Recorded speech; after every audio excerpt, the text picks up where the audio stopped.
Hello and welcome to story time. And this is Easter week, so our stories are going to be about eggs and chicks and ducks that come from eggs, and of course some bunnies. But our first story we're going to read is a non-fiction book called An Egg is Quiet by Diana Ashton. And this has a lot of really great pictures to look at, so I suggest you check it out from your library. The first page shows lots of different types of eggs. Look at all the colors.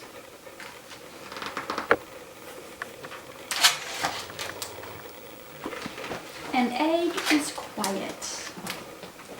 An egg is quiet.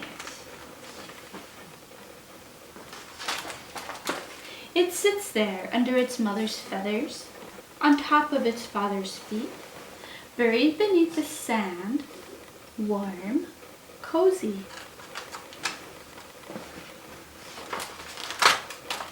An egg is colorful. Look at all those beautiful colors of eggs. Which one is your favorite?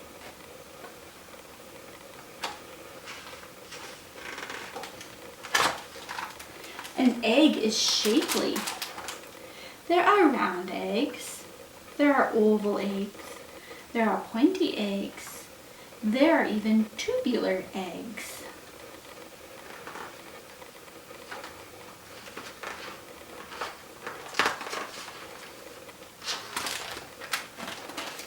The markings on some eggs help them blend in with their surroundings. This is called camouflage. Camouflage is an egg's way of hiding. An egg is clever. An egg might be speckled to resemble the rocks around it, or it might be gray, the color of mud by a lake. An egg does not want to be eaten by a raccoon or a snake or a fox or an insect.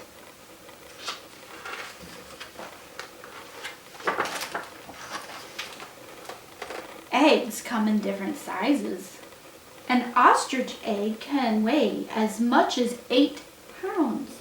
It is so big and so round, it takes 2 hands to hold one egg. Hummingbird eggs are the size of a jelly bean. It would take about 2,000 hummingbird eggs to equal the size of one ostrich egg.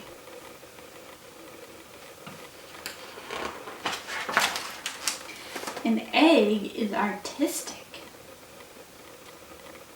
Look at all the neat colors and patterns on those eggs.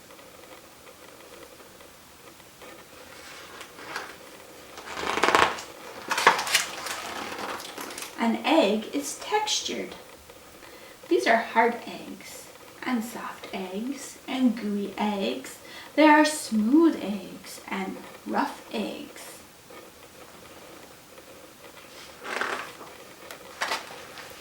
An egg might even be fossilized. What do you think comes from a fossilized egg? Dinosaurs did.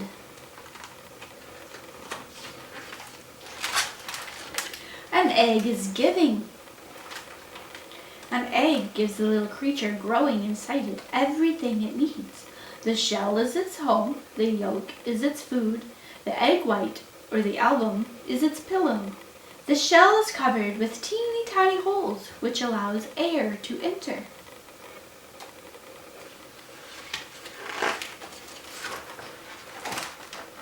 An egg is quiet.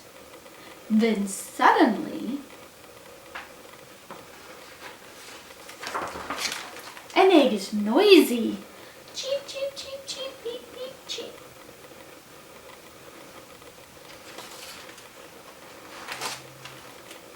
And there is a picture of a whole bunch of different animals that come from eggs.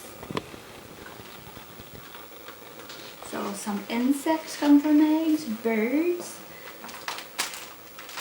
There's even an iguana.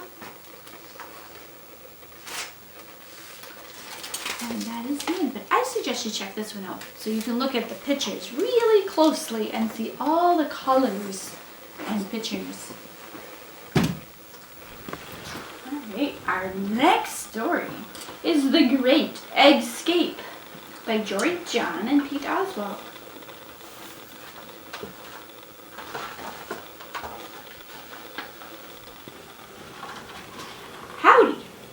I'm Shell.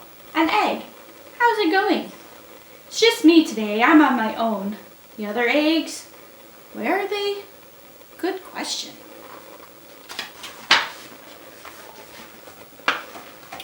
The thing is, sometimes they leave the carton on weekends before the customers arrive. They escape into the store. They call it the Great Eggscape. Eggscape. You get it.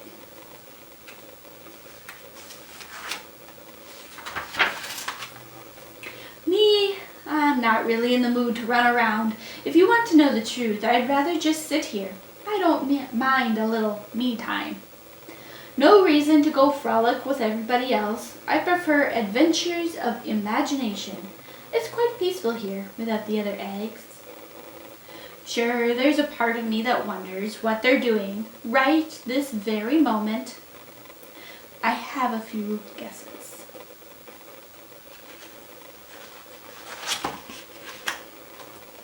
Right this very moment. Whee! Yay! Ah! We look amazing! So festive! Let's play a game. Everybody picks a good hiding spot. Great idea! Shell will have to come find us. He won't know where we are. I'm behind a tomato. I'm next to the avocados. I'm blending in with the potatoes. Ha ha ha ha. What's so funny about that? Being a potato is serious business. Ah, this is the life. When you live in a carton with a lot of roommates, you never get much peace and quiet. So I'm going to enjoy this while it lasts. Exactly 2 hours, 36 minutes, and 2 seconds later. Nobody's back yet. Where are Clegg and Meg and Peg and Egbert and Greg and Shelby and Shelley and Sheldon and Frank and the other Frank? Did I forget anybody? Anyway, they should have been home by now. The great escapes are usually over by lunch when everybody gets hungry.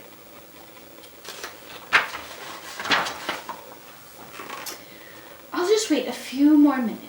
They'll surely be home quite soon. No reason to stress. No reason to pace. No reason to get all worked up. Bong! Noon! It's noon! Morning is officially over. Okay, now I'm getting nervous. Where are my friends? Are they okay? Should I go look for them? But what if they come home while I'm away? I just don't know what to do. Meanwhile,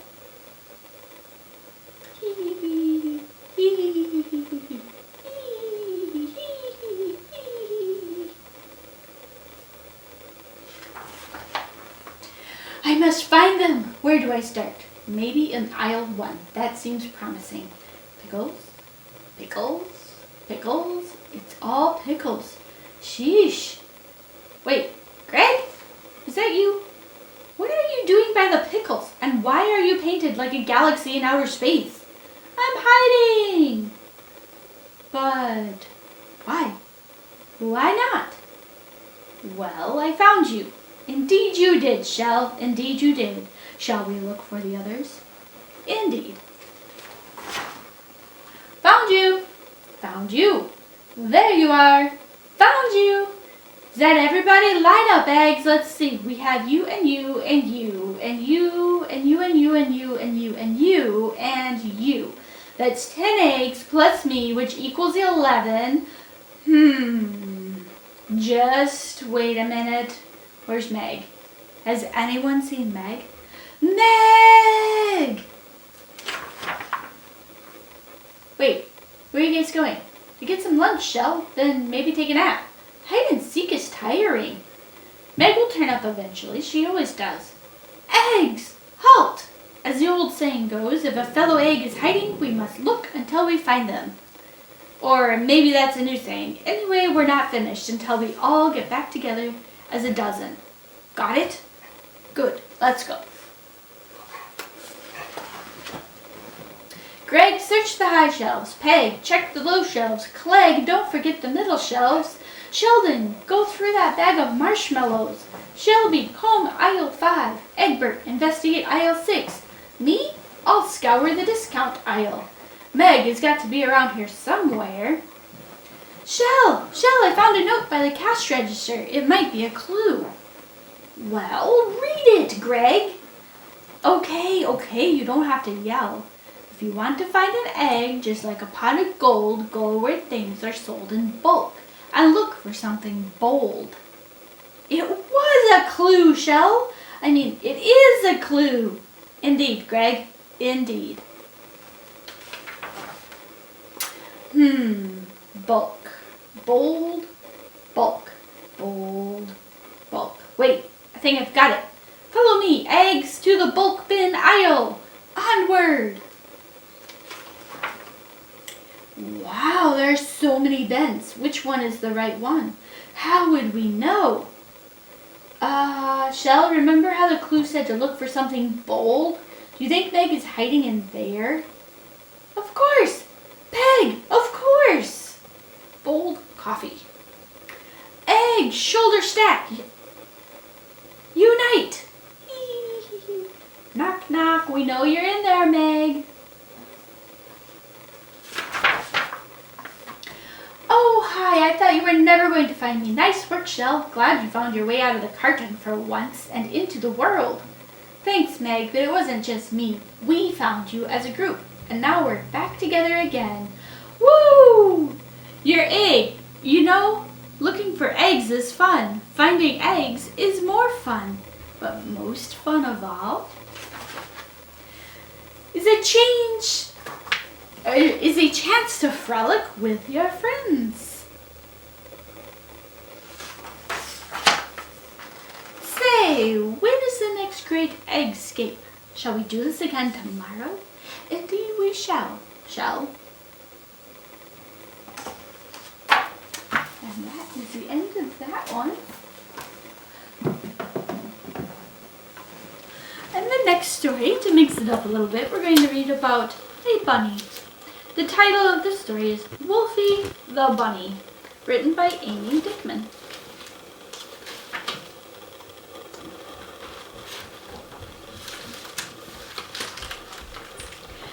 The bunny family came home to find a bundle outside their door. They peeked. They gasped. It was a baby wolf. He's adorable, said Mama. He's ours, said Papa.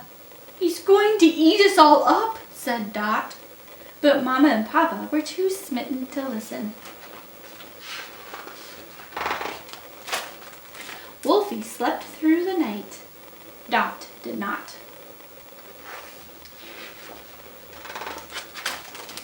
Mama served carrots for breakfast. He likes them, said Mama. He's a good eater, said Papa. Speaking of eating, said Dot, he's going to eat us all up. But Mama and Papa were too busy taking pictures to listen. He's sleeping, whispered Mama. He's a good sleeper, whispered Papa. He's going to eat us all up, they screamed. No kidding, said Dot. Let's play at your house.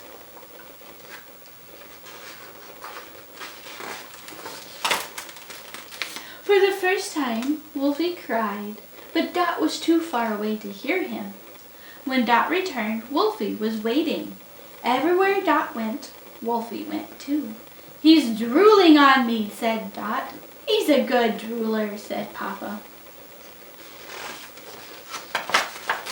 The days passed and Wolfy grew. So did his appetite. When Mama opened the cupboard, she got a surprise. The carrots, said Mama, they're gone. Oh no, said Papa. He ate them all up, said Dot.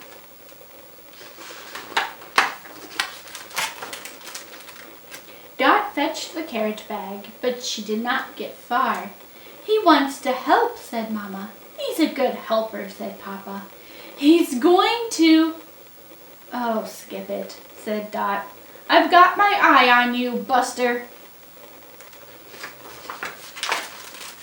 Wolfy and Dot went to the carrot patch.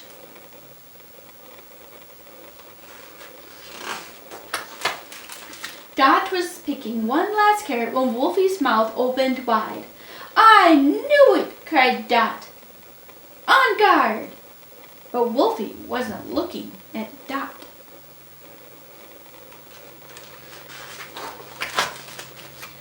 Dinner! Roared the bear. It was Dot's chance to run away. Instead, she ran forward. Let him go, Dot demanded, or I'll eat you all up. Bear blinked. You're a bunny, he said. I am a hungry bunny, said Dot. But I'm bigger than you, said the bear. I'll start on your toes, said Dot. Help! Cried the bear. She's going to eat me all up. Dot relaxed as the bear ran away. We're safe, she said.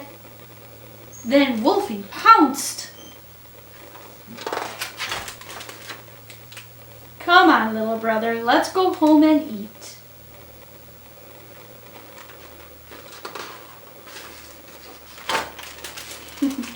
That's a fun story.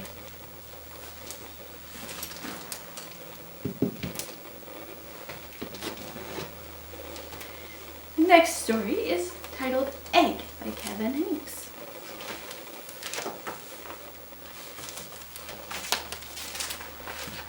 Egg.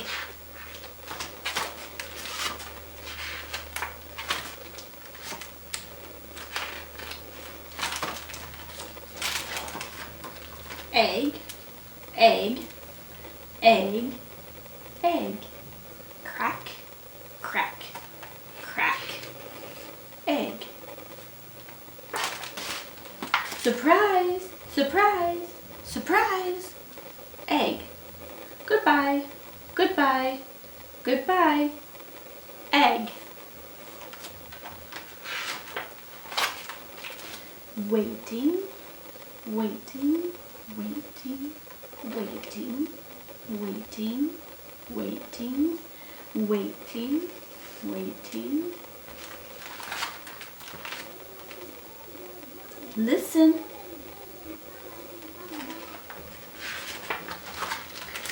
Peck, peck, peck. Peck, peck, peck. Peck, peck, peck, peck. Peck, peck, peck, peck. Peck, peck, peck, peck. Peck, peck, peck, peck, peck. Peck, peck, peck, peck, peck, peck. Peck, peck, peck, peck, peck, peck, peck, peck, peck, peck. Peck, peck, peck, peck. Crack. Surprise!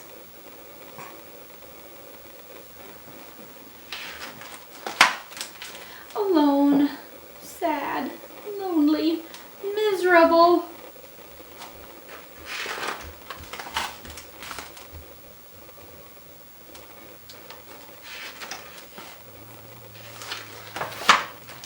Look who's come back.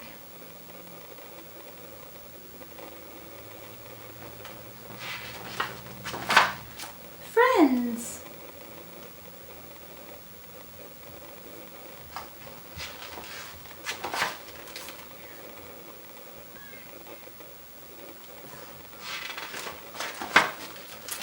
The end.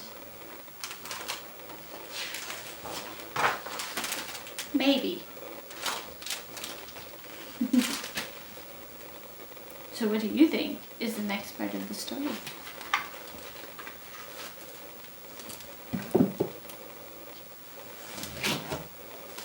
Okay, and our last story is Make Way for Ducklings by Robert Mccloskey.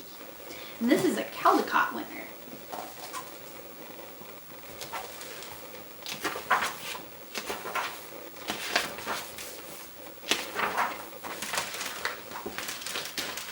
Mr. and Mrs. Mallard were looking for a place to live. But every time Mr. Mallard saw what looked like a nice place, Mrs. Mallard said it was no good. There were sure to be foxes in the woods or turtles in the water, and she was not going to raise a family where there might be foxes or turtles. So they flew on and on. When they got to Boston, they felt too tired to fly any further. There was a nice pond in the public garden with a little island on it. The very place to spend the night, quacked Mr. Mallard, so down they flapped. The next next morning they fished for their breakfast in the mud at the bottom of the pond, but they didn't find much. Just as they were getting ready to start on their way, an enormous bird came by. It was pushing a boat full of people, and there was a man sitting on its back. "Good morning," quacked Mr. Mallard, being polite. The big bird was too proud to answer, but the people in the boat threw peanuts into the water, so the Mallards followed them all around the pond and got another breakfast better than the first. "I like this place," said Mrs. Mallard as they climbed out on the bank and waddled along. "Why don't we build a nest and raise our ducklings right here in the pond? There are no foxes and no turtles, and the people feed us peanuts. What could be better?" "Good," said Mr. Mallard, delighted that at last Mrs. Mallard found a place that suited her. But... "Look out!" squawked Mrs. Mallard, all of a dither. "You'll get run over." And when she got her breath, she added, "This is no place for babies, with all those horrid things rushing about. We'll have to look somewhere else." So they flew over Beacon Hill and around the State House, but there was no place there. They looked in Louisburg Square, but there was no water to swim in. Then they flew over the Charles River. "This is better," quacked Mr. Mallard. "That island looks like a nice, quiet place, and it's only a little way from the public garden." "Yes," said Mrs. Mallard, remembering the peanuts. "That looks just like the right place to hatch ducklings." So they chose a cozy spot among the bushes near the water and settled down to build their nest, and only just in time, for now they were beginning to molt. All their old wing feathers started to drop out, and they would not be able to fly again until the new ones grew in. But of course they could swim, and one day they swam over to the park on the riverbank, and there they met a policeman called Michael. Michael fed them peanuts, and after that the Mallards called on Michael every day.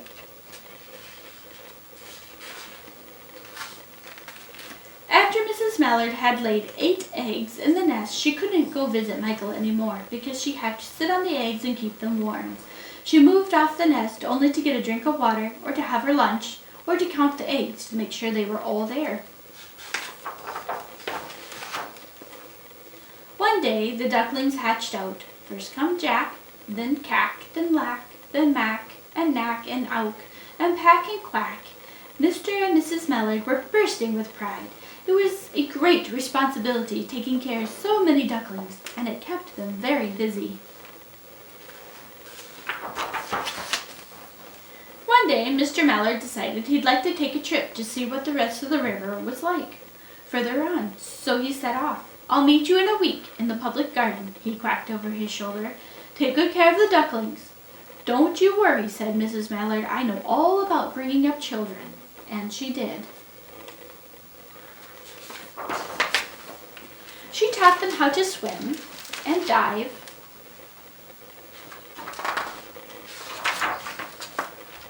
she taught them to walk in a line, to come when they were called, and to keep a safe distance from bikes and scooters and other things with wheels.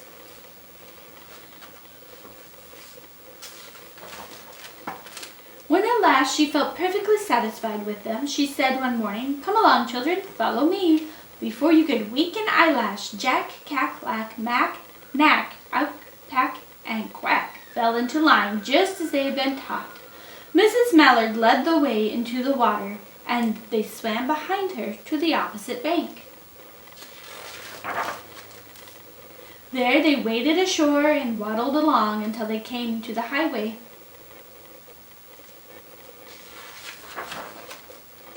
Mrs. Mallard stepped out to cross the road. Honk, honk, went the horns on the speeding cars. Quack, went Mrs. Mallard as she tumbled back again. Quack, quack, quack, quack, went Jack, Cack, Lack, Mack, Knack, Auk, Pack, and Quack, just as loud as their little quackers could quack. The cars kept speeding by and honking, and Mrs. Mallard and the ducklings kept right on quack, quack, quacking. They made such a noise that Michael came running, waving his arms and blowing his whistle. Quack, quack, quack, honk, honk, tweet. He planted himself in the center of the road, raised one hand to stop the traffic, and beckoned with the other, the way policemen do, for Mrs. Mallard to cross over. As soon as Mrs. Mallard and the ducklings were safe on the other side and on their way down Mount Vernon Street, Michael rushed back to his police booth. He called Clancy at headquarters and said, "There's a family of ducks walking down the street." Clancy said, "Family of what?" "Ducks," yelled Michael. "Send a police car, quick."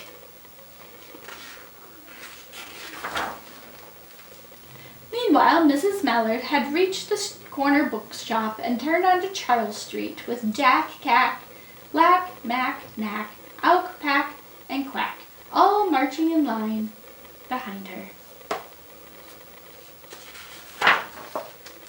Everyone stared. An old lady from Beacon Hill said, "Isn't it amazing?" And the man who swept the street said, "Well, now ain't that nice?" And when Mrs. Mallard heard them, she was so proud she tipped her nose in the air and walked along with an extra swing in her waddle. When they came to the corner of Beacon Street, there was a police car with 4 policemen that Clancy had sent from headquarters. The policemen held back the traffic so Mrs. Mallard and the ducklings could march across the street. Right into the public garden.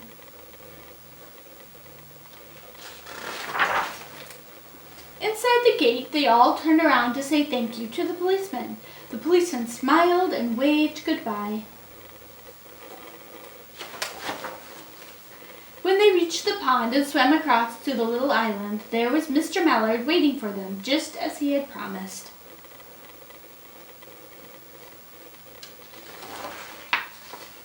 The ducklings liked the new island so much that they decided to live there. All day long they followed the swan boats and eat peanuts.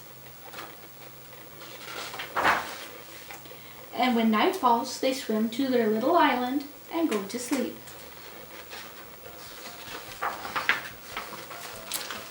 And that is the end. Thank you for joining me for story time this week. Bye.